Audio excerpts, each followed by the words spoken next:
In our quest for big peaches, we've definitely found the solution. That's up next.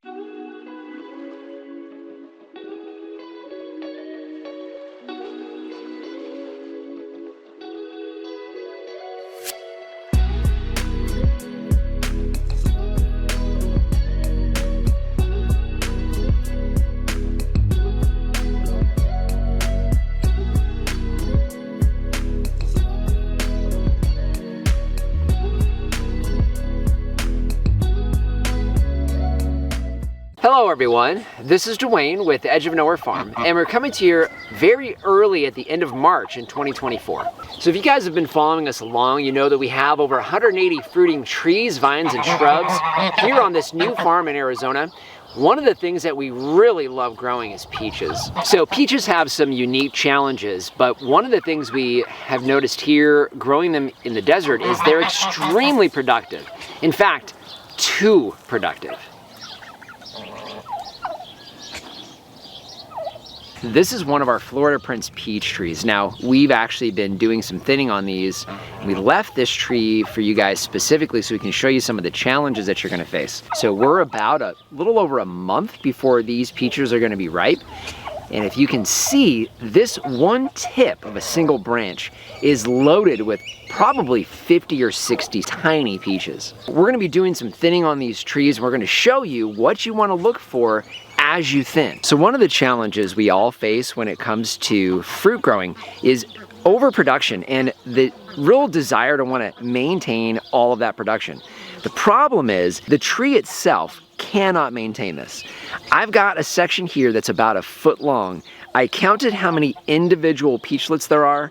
There are 29 peaches in this 1 foot span.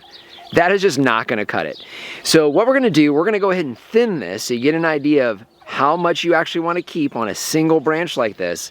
And then we're gonna go over what we picked and why. You grab all the doubles and all the baby fruits.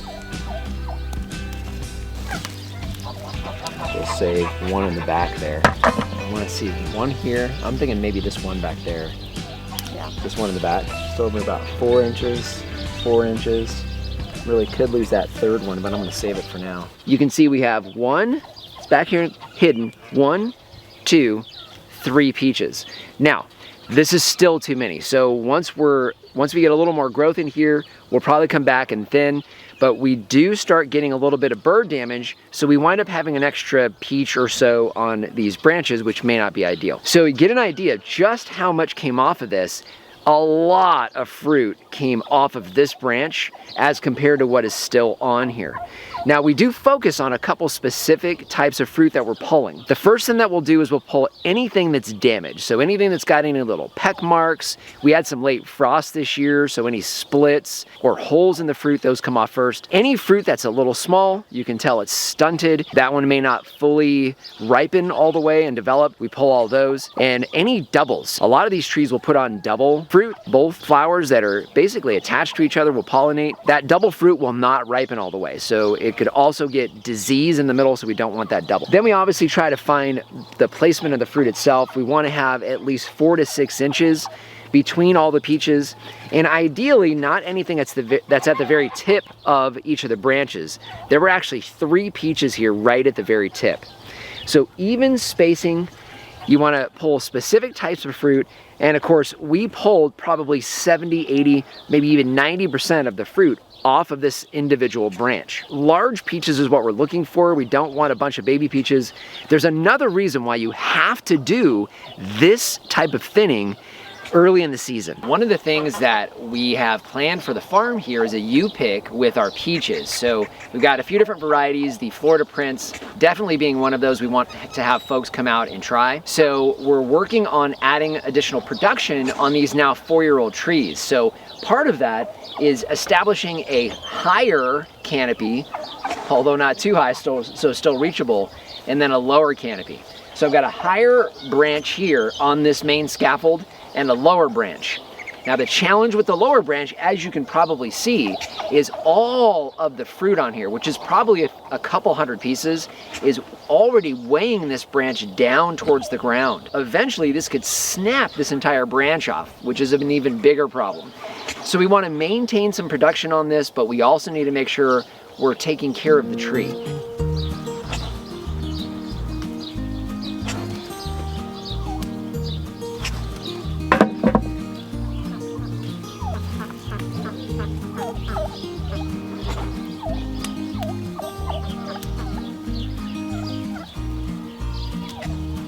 Nope, I'm not seeing as many doubles on this tree as I did on that first one. I had a ton on the last one. Did you?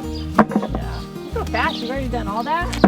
Well, I don't know. Oh no, I have branches all over here. Yeah, there's still a lot down at the bottom. So I'm just kind of moving, I'm kind of staying up here so I can stand. Okay. No, that's good. So we wrapped up thinning this one branch. Got a before and after of this. You can see very clearly just how much all of that fruit was weighing the branch down. Now there's still a few dozen fruit on this branch, but give you an idea of just how much fruit came off of this branch. This bucket is about a quarter of the way full of a whole bunch of little tiny baby peaches. You can see this branch would have had some serious issues. In fact, we'll come back when we show you guys some of the harvest, just how much this branch will still probably struggle being this heavy and this low to the ground. Now what we're gonna do is we're gonna go ahead and get to the rest of this tree. We wanna show you just how much fruit is gonna come off of this tree during the thinning process.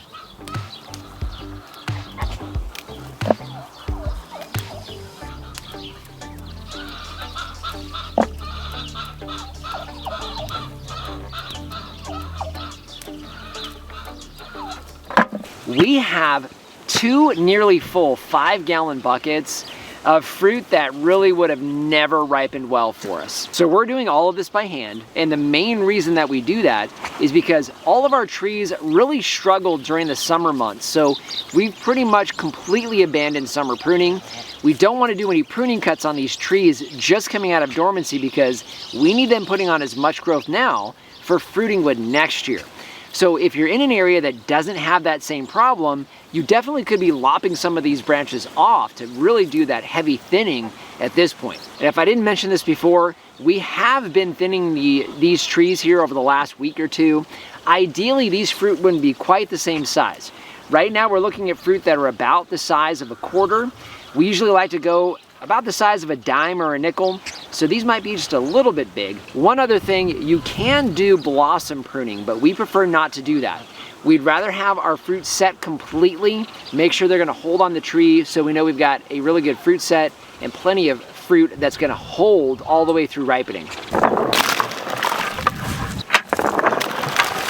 So I hope today's video was helpful for you guys. I will say, one of the things that we learned early on, if you want nice, big, juicy peaches, you really have to make sure you get your thinning done. Now's the time to do it. And trust me when I tell you, come May and June when those are ripening, you'll thank me. So just want to thank you for joining us today. If you haven't done so already, subscribe to the channel. We cover a lot of things here on this newly established functioning farm in the Arizona desert and would love to see you on a regular basis. If you have any questions or comments, those go in the comment section down below. And our Amazon shop, I'll leave a link down in the description. That's a free, painless way to help support the channel. If you start with the link down below, it doesn't matter what you buy, you help to support us here. So just want to thank you for joining us today and remind you, if we can farm on the edge of nowhere, so can you. So now the challenge I have today is Sir Mix-a-Lot is going to be in my mind all day long.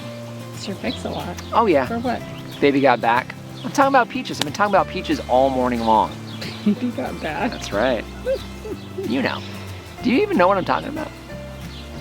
I remember that song, yeah. Is that what I'm talking about? Do you understand why I'm talking about peaches and nothing? They're not going together for you? Yeah, I know what the peach symbolizes, but... Come here, Miss Cleo. Are you stuck? Are you helping? Are you helping with the peaches? Huh? Get it, Theo. Get it, Theo. Get it, buddy.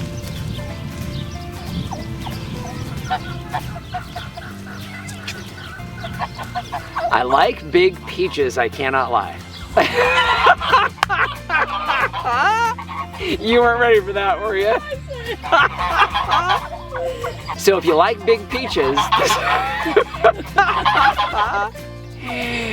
if you're looking for big, I can't. Okay, gotta settle down. I kneel before you, my queen. I was gonna say something about your peach, but maybe not on camera. Oh my goodness. Aww.